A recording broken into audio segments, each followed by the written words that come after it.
प्रिय माणसा, काय मग काय चाललंय तुझं? आणि आहेस कुठे तू?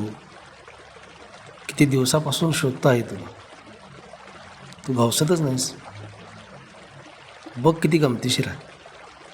मी तुला धरतो आहे आणि मी तुझ्याजवळ पोचतो तिथून तू पुढे पळतो एखाद्या सुखासारखा. म्हणतात ना, सुखाला पकडायला गेली की ते आपल्याला वाटतं ते घावलंच, तेव्हाच ते निष्ठून पुढं जाऊन बसलेलं असतं. बघ तू काय, मी काय.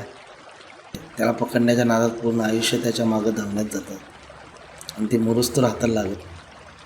हे माहीत असूनसुद्धा आपण त्याच्या पाठी लागतो.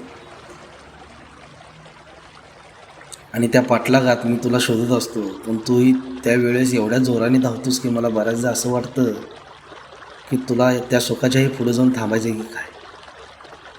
या भ्रमंतीत आपण कुठं थांबतच नाही आणि कालांतरानं भ्रमंतीही संपते, आपणही संपतो. होतं काय काय नाही मला पण माहीत नाही. शोधतोय मी, काय उरतं ते घावलंच कधीतरी.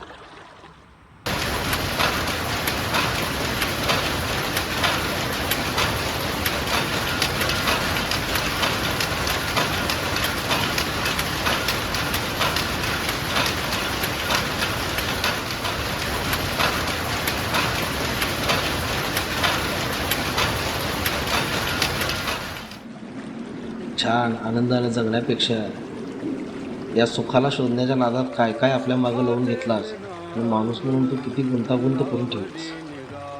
आता गुंता सोडवूस तर तू जाशील आणि जाताना गुंता तो तरी तुझ्यासोबत घेऊन जाशील म्हणलं तर ते पण तू घेऊन जातोस.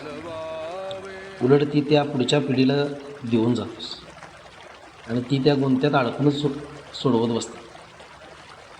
खरं तर त्याचा धागा नेमका कुठं आहे हे तुला चांगलं माहीत असतं आणि तूच ते सोडवू शकतोस, पण तू तर आता नाहीस.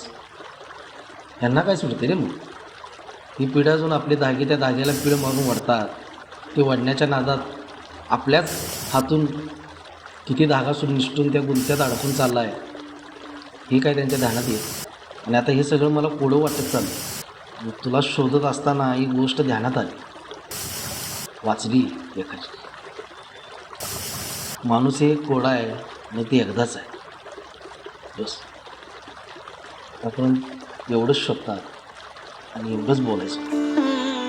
तुझा प्रिय मित्र